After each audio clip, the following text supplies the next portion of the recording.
Welcome to the Strategy Sync YouTube channel. Please subscribe to hear new book summaries. Today we are diving into something really fundamental. It's a custom-tailored deep dive for you, the learner, into the absolute mechanics of achievement. Right. We're focusing completely on Daniel Walter's book, The Power of Discipline, how to use self-control and mental toughness to achieve your goals. And this is really a mission, I think, into how we can fundamentally change ourselves. It is. Because the common wisdom, is that discipline is this frustrating thing you're either born with or you're not. You either get it at birth or you spend your whole life chasing it. But Walter just immediately debunks that. He does, and that's what makes this book so powerful. He throws that idea out right away. Absolutely. The core idea we're pulling out today as well, it feels kind of revolutionary, is self-discipline isn't some mystical trait. It's not a personality type. No, it's a skill. Quite literally, a skill with a clear biological neurological basis, something you can actively develop and strengthen, just like going to the gym and training a muscle. It's the difference between just hoping for success and actually engineering it. Exactly. I mean, if you look at your own life, do you struggle to say no to that instant reward, that easy thing? Like stopping your work to just scroll through social media for a minute? Or 10? Or constantly hitting the snooze button. If you do that, you're not weak, you're just fighting with an untrained brain. So if you're nodding along right now, this deep dive is basically your roadmap out of that cycle.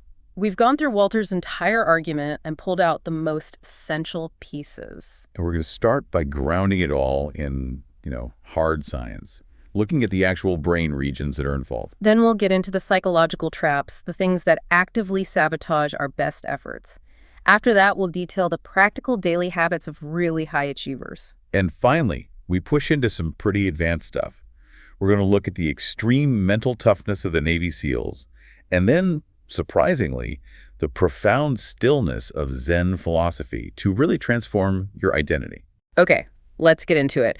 We're moving beyond motivational quotes and getting right into the user manual for your brain, starting with the biology of willpower.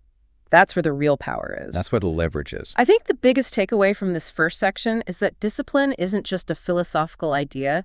It's a measurable neurological function. It is. The book points us right to the prefrontal cortex. It's that part of the brain right behind your forehead that acts like the CEO. And that's where all the decision-making happens. That's precisely where the action is.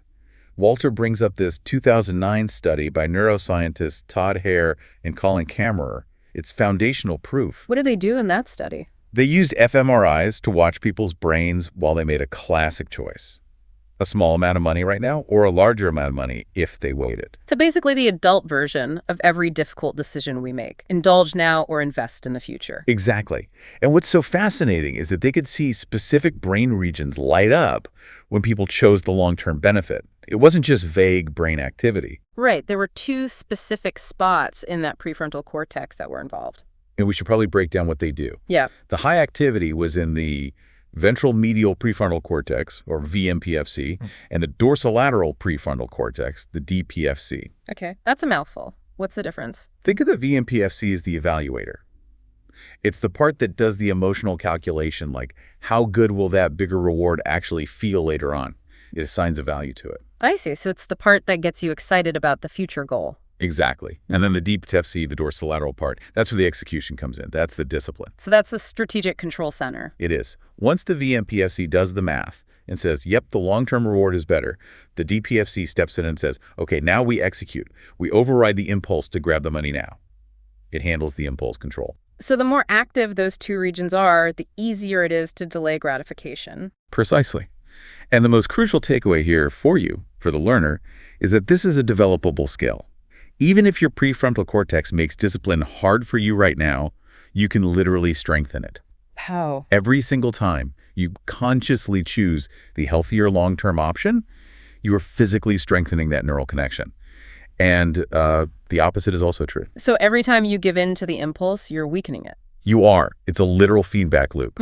We can see the lifetime consequences of this in that 2011 reevaluation of the famous Stanford marshmallow experiment from the 70s. Right, the one with the kids and the marshmallows. That study was amazing. It showed that the 4-year-olds who could wait for the second marshmallow ended up being more successful in, well, basically everything decades later. And the 2011 follow-up showed us why. Using modern brain scans, they found that the disciplined participants, they had a 30% who are now adults, showed way more activity in those exact same prefrontal areas we just talked about. So they had literally maintained and strengthened the physical hardware for making good long-term choices. They had.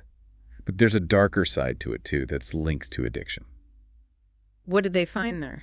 Well, the less disciplined group, the ones who always struggled with impulse control, their brains showed a lot more activity in a different area when they were tempted, the ventral striatum. And what does that part of the brain do? That's the pleasure center.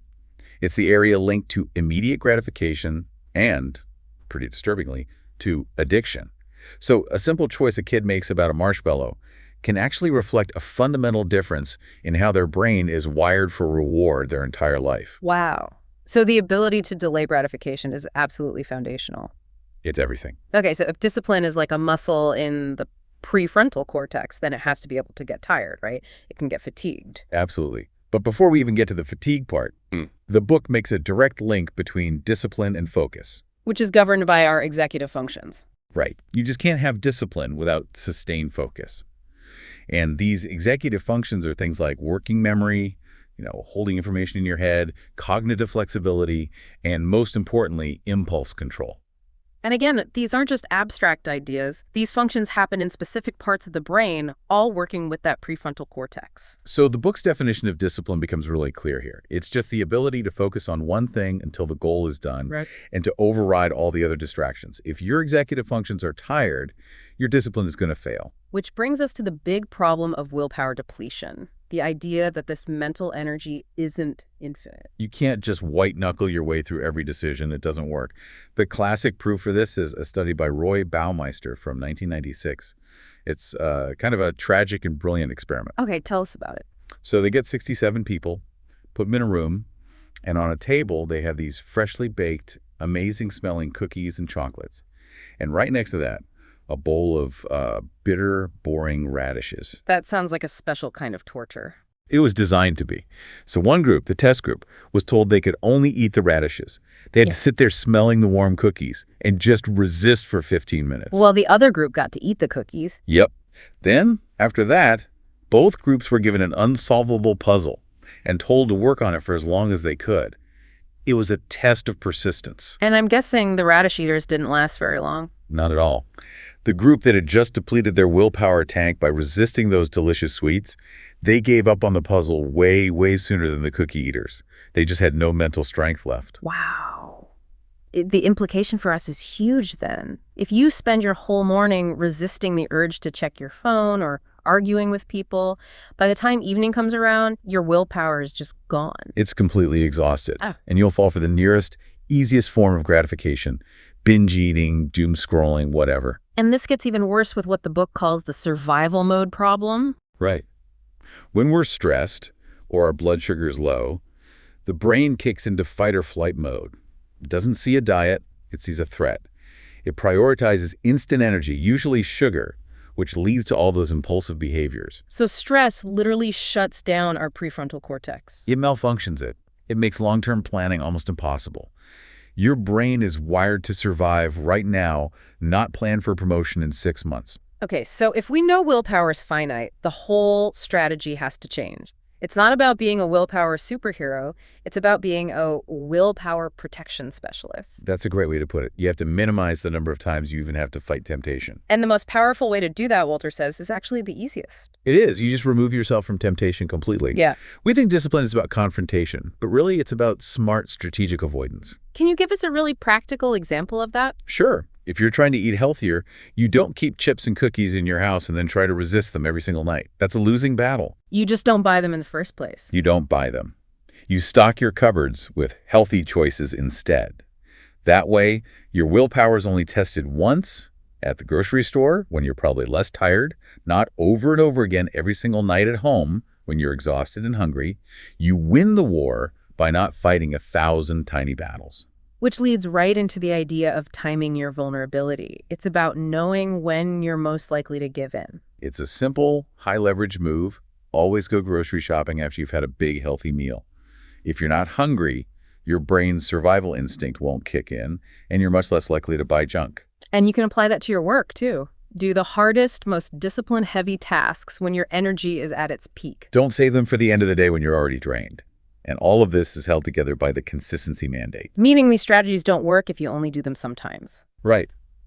Discipline needs consistency because your brain loves routine. Walter says that slacking off every other day just destroys your momentum. The goal is to practice a good behavior until your brain just accepts it as the new normal. Like brushing your teeth. Exactly. Once a good habit is hardwired, like getting up at 6 a.m., it takes almost no willpower. That shift from struggle to autopilot, that's the definition of a disciplined life. Okay, so we've mapped out the biological battlefield. Now we have to look at the psychological landmines, the invisible things that just sabotage our best plans for change. Starting with our deep, deep love for the familiar. The status quo bias. This is probably the most insidious trap of them all. It's our deep-seated tendency to just cling to what we know to inertia, instead of reaching for something new, even if we know that new thing would be better. It's basically the fear of the hassle of change, right? Plus the fear of the unknown. I think it was founded in economics by Zeckhauser and Samuelson. It was. And it explains why people almost never change their investment plans, even when a competitor has a clearly better product. And it explains some really destructive behaviors, like the sunk cost fallacy. Oh, absolutely. This is the self-defeating thinking that keeps people stuck. I see this all the time. People stay in jobs they hate, or relationships that are toxic just because they feel like they've already invested so much time and energy. They'll say, I've already put in 5 years, I can't just quit now and start over. It's purely emotional. The investment is sunk. It's gone no matter what you do next.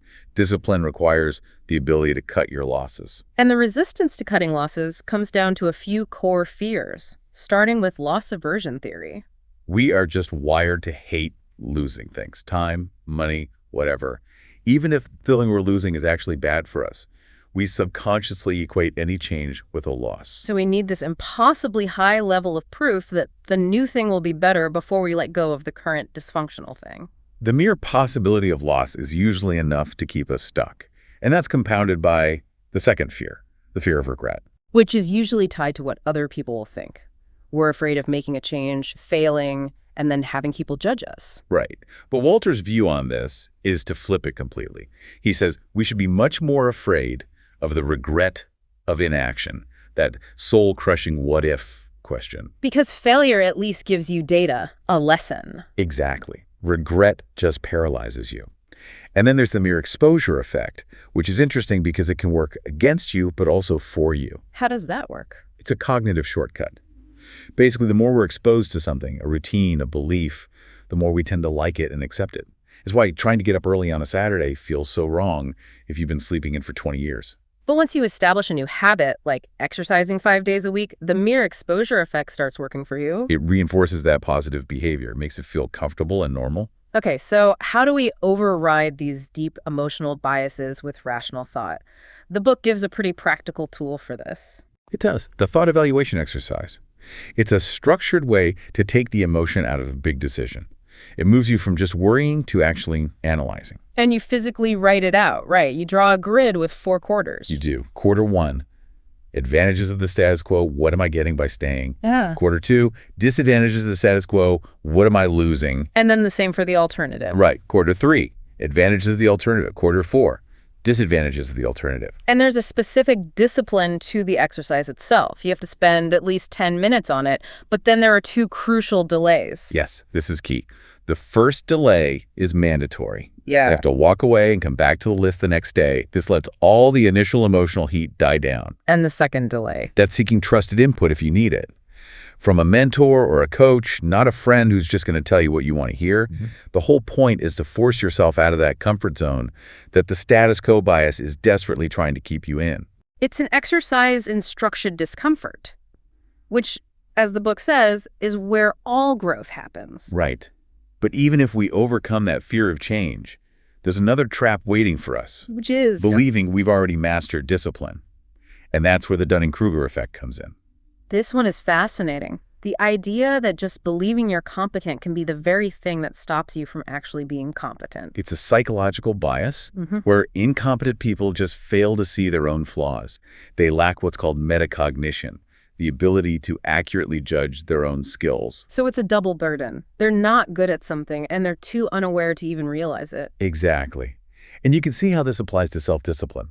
Someone sticks to a new routine for a couple of months and starts thinking, I'm a productivity master now. When really they've just scratched the surface. Precisely. They mistake a minimal level of skill for mastery.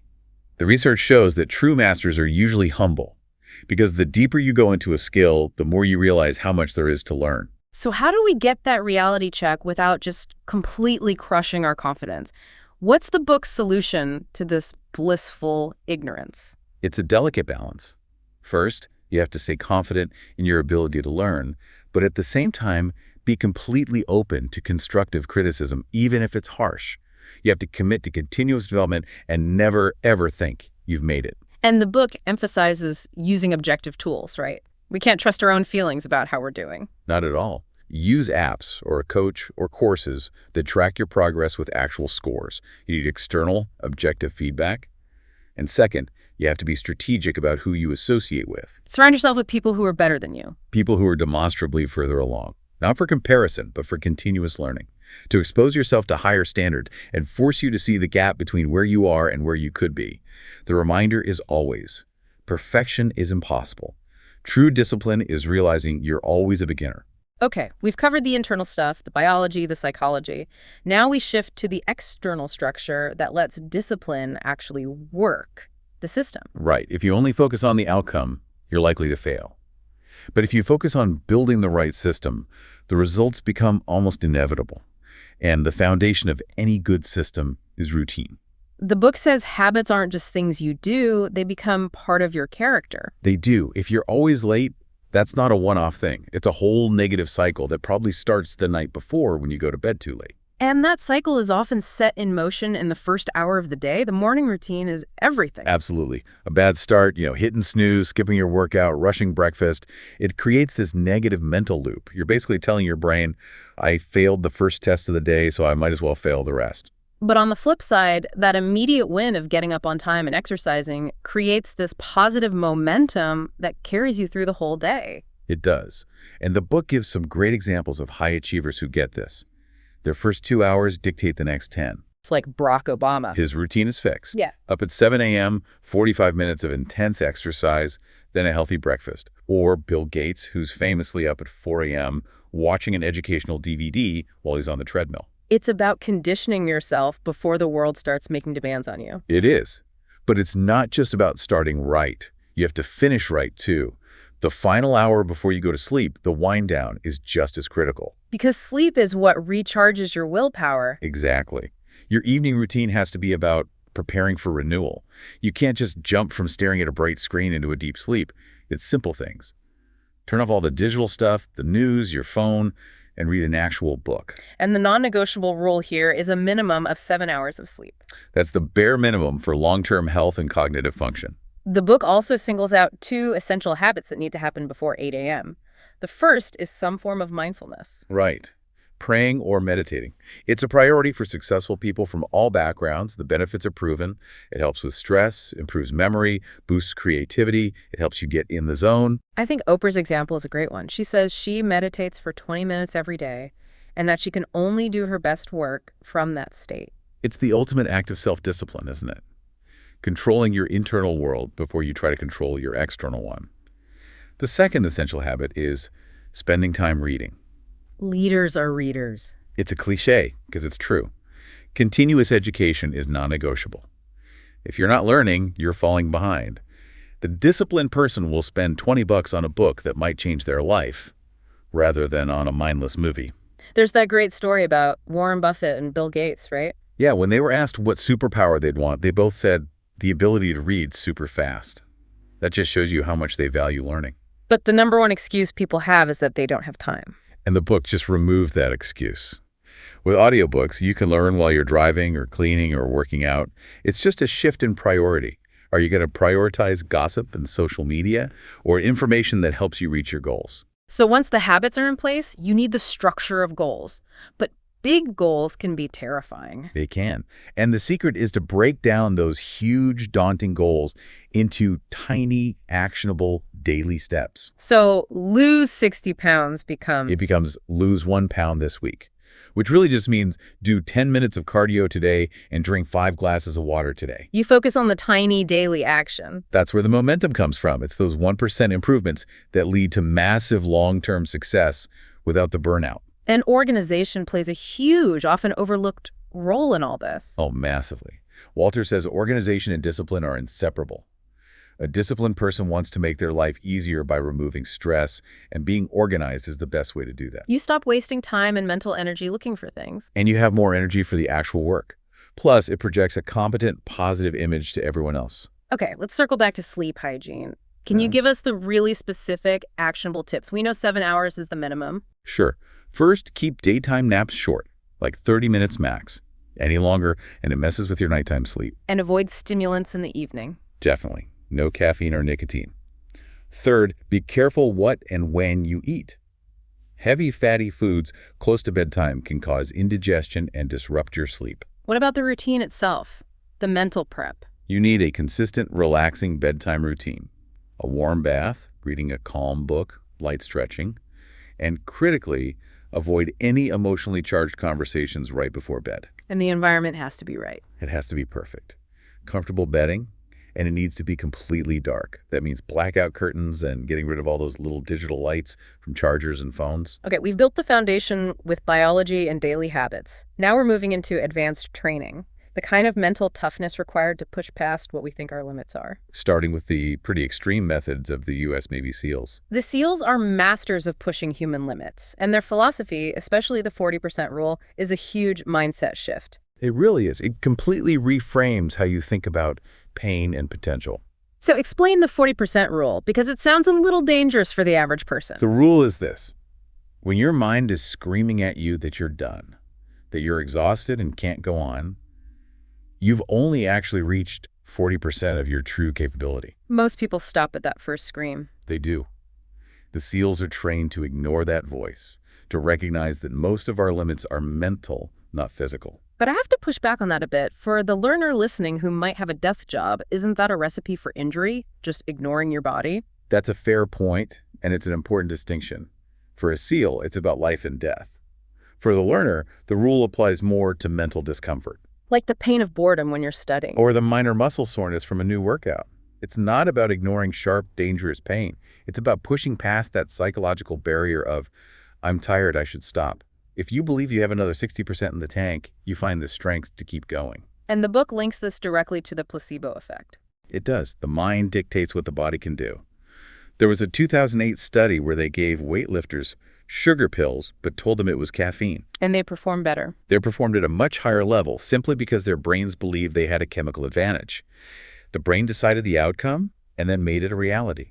Belief is the first act of discipline. SEALs also have a physical trick for managing intense stress, right? Box breathing.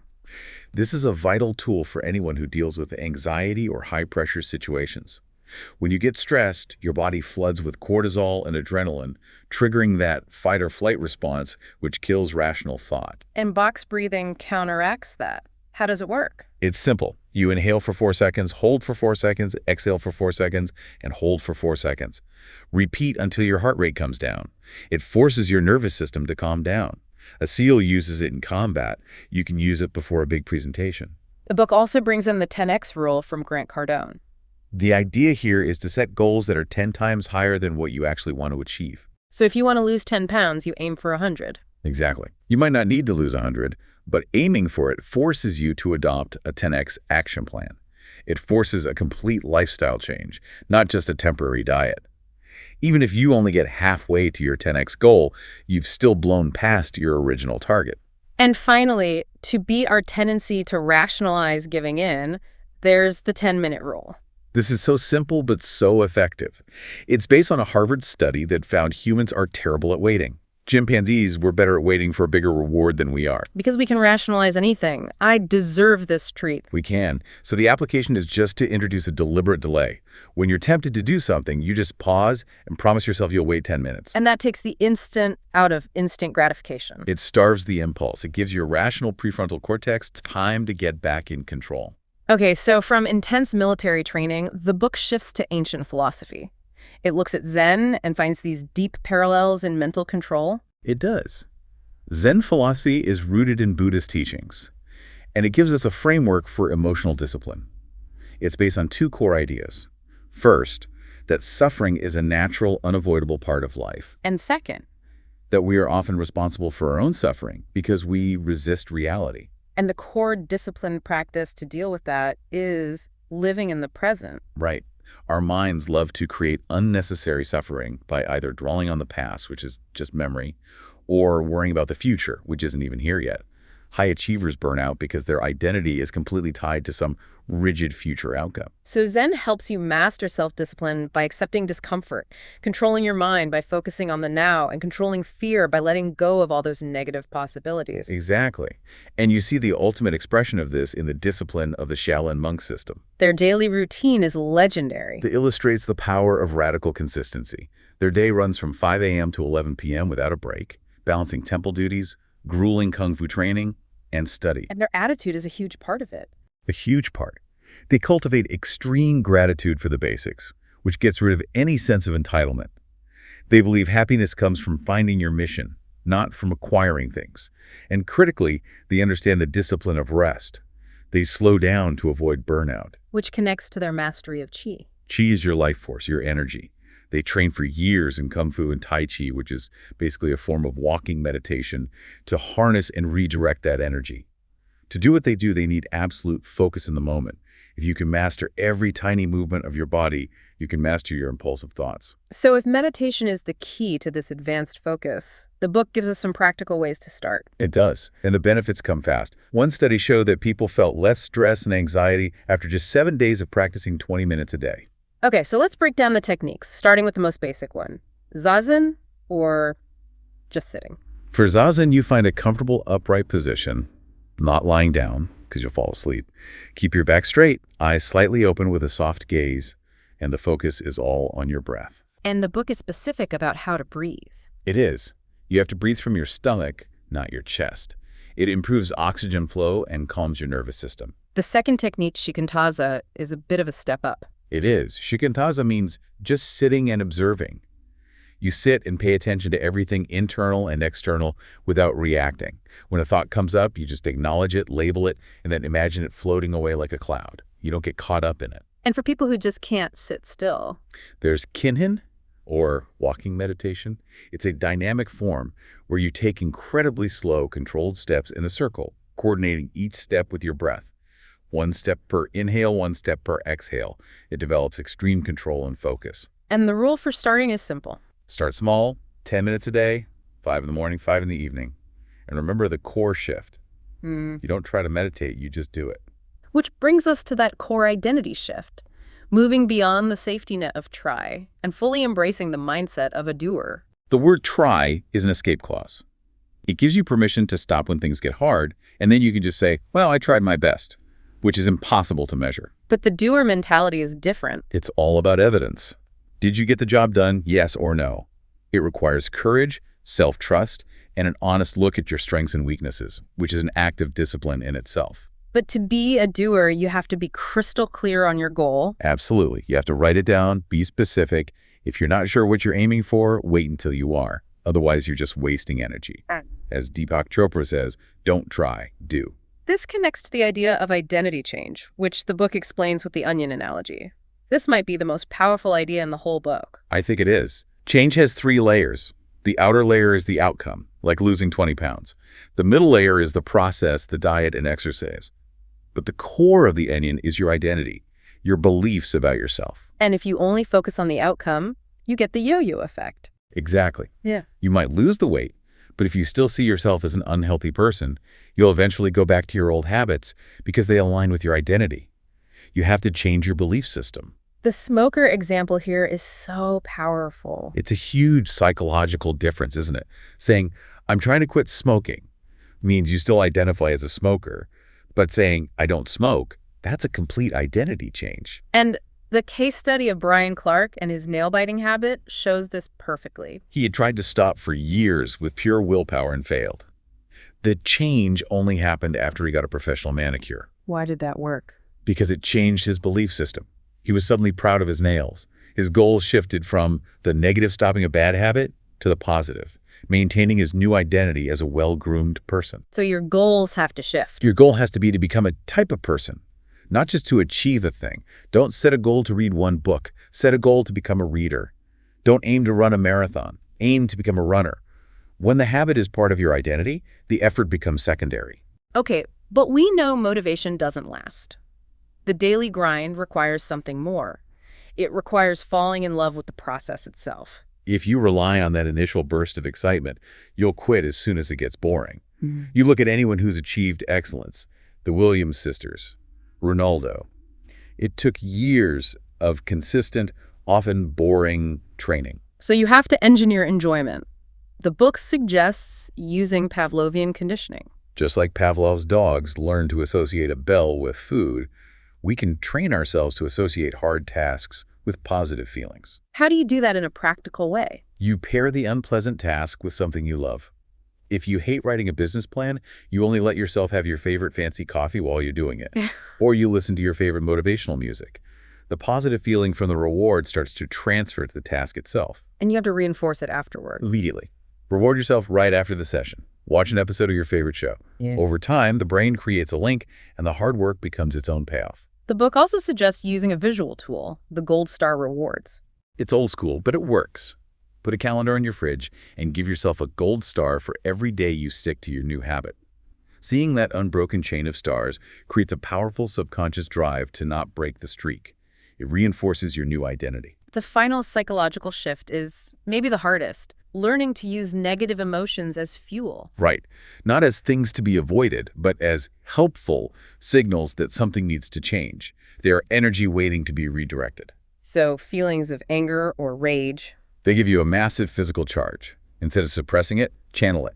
Channel it into an intense workout or into the work required to prove your doubters wrong. And envy or jealousy. That's just a clear signal of what you want. If you're envious of someone's financial freedom, don't wallow in self-pity. Use that energy to sit down and create a real financial plan. Anxiety and fear can be paralyzing, but the book says to use them as a catalyst. Fear often means you're stepping outside your comfort zone, which is where growth happens. If you're anxious about losing your job, don't just worry. Use that energy to create a plan to mitigate the worst-case scenario. Save money, update your resume. It shifts you from worrying to problem solving. Even deep sadness and despair can be useful. A catastrophic loss can trigger incredible clarity about what's actually important in life. It can make you ruthless with your time management. Research even shows that artists are often more creative when they're distressed. Finally, the book distinguishes between healthy guilt and destructive shame. Guilt is a healthy response. It leads you to apologize and fix things. But shame is the feeling that you are fundamentally flawed and unworthy. It's corrosive. The book, referencing Brené Brown, says the only way to overcome shame is to confess it to someone you trust, to gain self-forgiveness. It's a necessary act of discipline to clear the way for success. Okay, as we move into this final section, we're looking at the reality of long-term effort and how to protect yourself from burning out, how to ensure endurance. It's so discouraging to put in a ton of work and feel like you're getting nowhere. The book introduces two principles that give us some much-needed perspective on failure. The first is Sturgeon's Law, Which states pretty brutally that 90% of everything is rubbish. It's harsh, but it's realistic. It encourages you to accept that most of your effort, your writing, your business ideas won't be high quality. And that's normal. It applies to everyone in every field. It removes that crushing self-criticism. And then there's the better-known Pareto principle, the 80-20 rule. Which says that 80% of your results will come from just 20% of your work. 2 out of 10 products will make most of your money. 1 hit book will set you up for life. How do these laws actually motivate you to keep going? They set a realistic expectation. They tell you that success is inevitable if you're consistent, even if most of your attempts fail. So you stop agonizing over the 90% that's rubbish, and you focus on identifying and doubling down on the 20% that actually works. You start working smarter. And it changes how you handle failure. A failure becomes a lesson. It's an opportunity to practice emotional discipline, to objectively figure out what went wrong without getting defensive, and to have the wisdom to abandon a failing project instead of throwing good money after bad. But pushing ourselves with the 40% rule without any rest is just a recipe for disaster. We have to know how to cap our discipline. Stress is normal, but burnout is a catastrophe. Burnout is a state of complete physical and mental exhaustion and hopelessness.